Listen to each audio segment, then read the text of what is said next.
Coming up tonight on CTV News, see how the Broncos are impacting the economy and if there could be a weather delay for the Super Bowl. Plus, take an inside look at the Polar Plunge in the Aggie Theater. Also, see just how much more snow we are expecting. All this tonight on CTV News. Welcome to our first CTV News show of the semester. I'm Carson Bush-Jost. And I'm Caitlin Conley. Thanks for joining us tonight. The local economy has gotten a boost thanks to the Broncos. Stores and restaurants in Fort Collins have seen their sales increase as the football team continues their run to the Super Bowl. For the first time in 16 years, the Denver Broncos are going to the Super Bowl. Not only are the players and fans happy, but the businesses are thriving. A huge amount of businesses are thriving from their success. Fort Collins businesses have been more than happy about the recent Broncos success. Many sports retail stores and local bars and restaurants have been seeing increased business. Michelle Foltz, a bartender at Matchup Sports Bar and Grill on Mason Street, says they always have a great crowd for Broncos game day.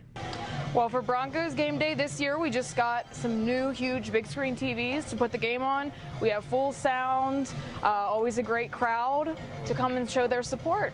Drinks, food, it's always a good time.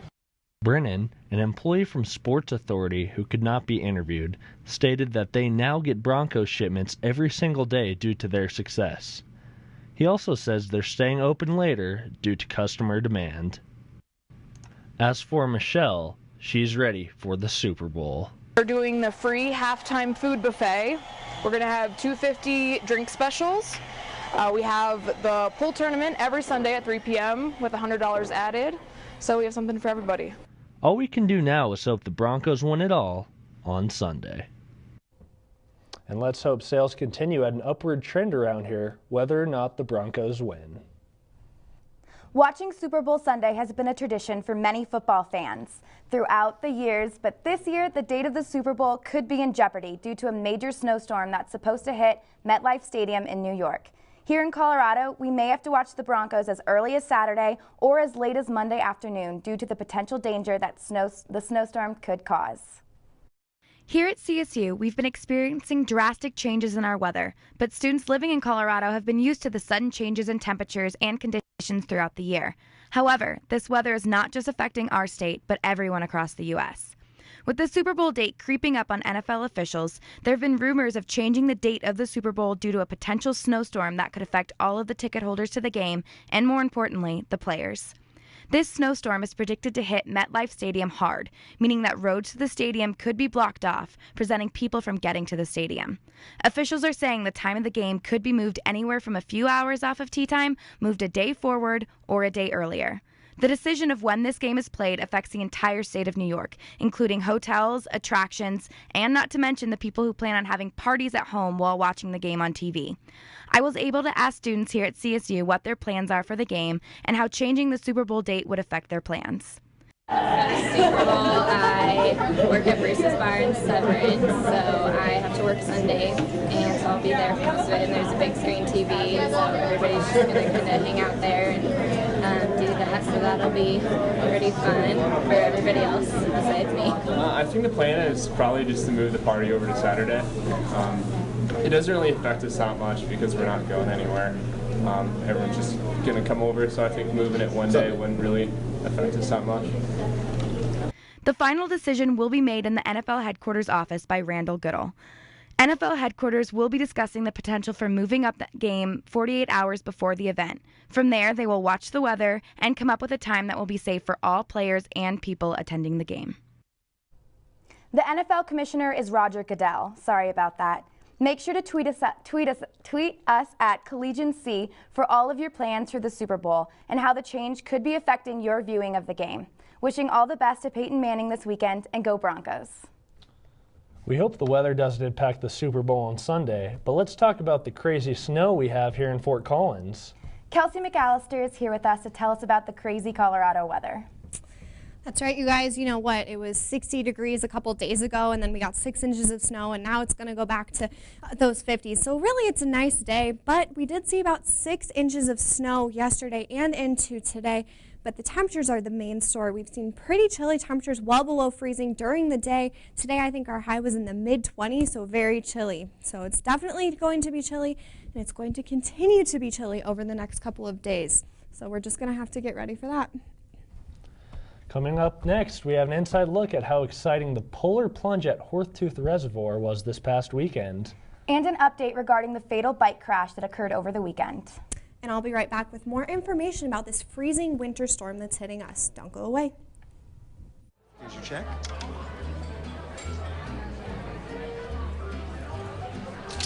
Oh, you got it. You know, since I got rid of my car, I really enjoy walking. Okay. Got it. But getting pulled over for buzz driving could cost you around $10,000 in fines, legal fees, and increased insurance rates. Oh, you're home early. You live with your mom? That'll set your game back a few years.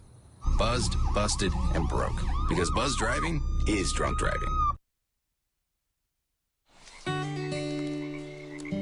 I see it! There are some moments only the forest can inspire. Find yours at discovertheforest.org. Welcome back to CTV. I'm Kelsey McAllister with your Tuesday weather update. Well, we've definitely seen chilly temperatures over the past couple of days, and currently we're sitting at about 17 degrees. It is very chilly out, but luckily the wind is not chilling us even more. But tonight we are going to get a little bit colder. We're going to see lows dipping down into the teens for portions of the state, but Craig, Gunnison, and Alamosa will be well below zero. But tomorrow we will see nice temperatures as well. We are going to see temperatures hovering around that 50-degree point for a lot of the state. But if you can see, Grand Junction is going to be cool as that cold front slips out of the state. Pueblo, you're going to be sitting about 57, so there's quite a wide range around the state. But the 7-day does show that there is another chance of snow moving in. I'm going to throw in about a 30% chance on Thursday into Friday with some rain-snow mix. But Monday we'll have temperatures really cool enough that we could get some snow. Stay tuned with the CTV weather team throughout the week, and we'll give you more details as we get closer. Back to you, Caitlin. Thanks so much, Kelsey. Police are still searching for the driver of the hit-and-run accident that killed bicyclist Ernesto Weidenberg on Saturday night. The fatal accident occurred outside of Windsor on I-25 Front Range Road and south of Ketchter Road when a northbound vehicle hit the back of Weidenberg's bike. The victim was wearing a helmet but suffered fatal torso injuries that were too severe to recover from. Police are still searching for the vehicle, and it's believed to be silver. Kids, adults, and teens worked up a sweat this weekend before facing the frigid waters of Horsetooth Reservoir. CTV reporter Meg Dudenhafer shows us how it all played out. 3, 2, 1, go! Many runners spend hundreds of dollars on running gear, but not these runners. These folks ditched their running gear for sweaters in Horsetooth's annual Sweaty Sweater Run. Devin Cordava takes running beyond the 5K. I do the mud obstacle races as well. Tough Mudder, the Mud Brigade, and the Warrior Dash. Once the race is finished, runners brave the chilling waters. Some more daring than others. From duckies to cheeseheads, friends battled the waters together for an unforgettable experience. Matthew was hesitant at first, but with the support of his friends, they all went out and had a good time. You only get a chance to do this a couple times in your lifetime, so just get out there and do it. Reporting from Horsetooth, Meg Dudenhafer, CTV News. This was the second year for Front Range Freeze and drew quite a crowd. All the money raised for these events benefit athletes in tandem and green projects. Coming up after the break, we're joined by our sports anchor, Elizabeth Prossi, for more news on the Broncos and her poll results. Plus, we have 2 liquor violations in town. See where they are and how long their suspensions last.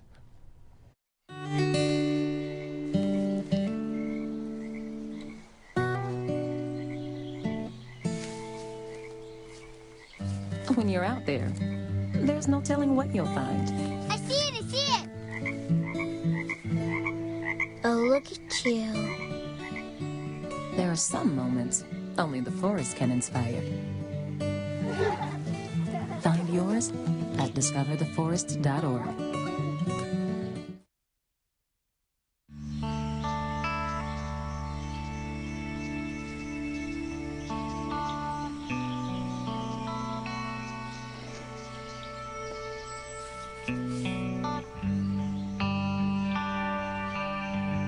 This is the moment I knew. His future had no boundaries. There are some moments only the forest can inspire. Find yours at discovertheforest.org. We're now joined by our sports anchor, Elizabeth Prossi. Welcome to the show, Elizabeth. Thanks, guys. I am thrilled to be the Tuesday night sports anchor, reporting the latest from sports at CSU.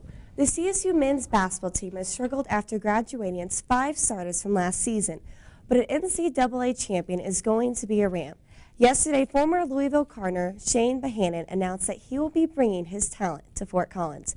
Bohannon visited campus during the Air Force basketball game earlier this month and has decided to transfer to CSU.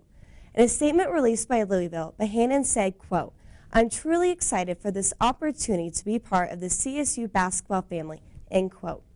The 6'6", 250-pound forward was kicked off the Cardinals team last month for violating team policy. He will be eligible to return to the court this December. And coming up this weekend, the women's swimming and diving team takes on Air Force in the annual Orange Out meet. With the win, the Rams could finish their season with a winning record for the first time since 2009.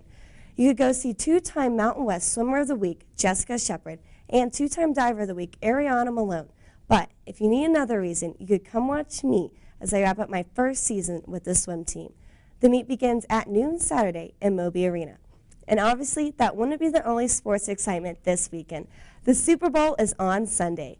And since you can't go anywhere in the state without hearing people talk about the Broncos and their historic season, I decided to poll CSU students to get their take on the game. Obviously, the sample is a little biased, considering many are from Colorado. But more than 80% of the people I asked believe the Broncos will turn home with Super Bowl rings. It will be a great matchup as the #1 offense in the NFL takes on the #1 defense. What are y'all's thoughts? Well, I think it's the matchup everybody wanted. The best offense versus the best defense. Should be a great game. And I agree with the poll. I hope that the Broncos bring home the Super Bowl ring. I hope so too. Definitely for Peyton Manning. All right. Thank you so much for joining us, Elizabeth. Thank you.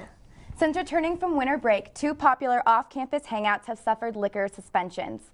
Last week, Fuzzy's Taco Shop had an alcohol ban for not informing the city of their patio serving liquor.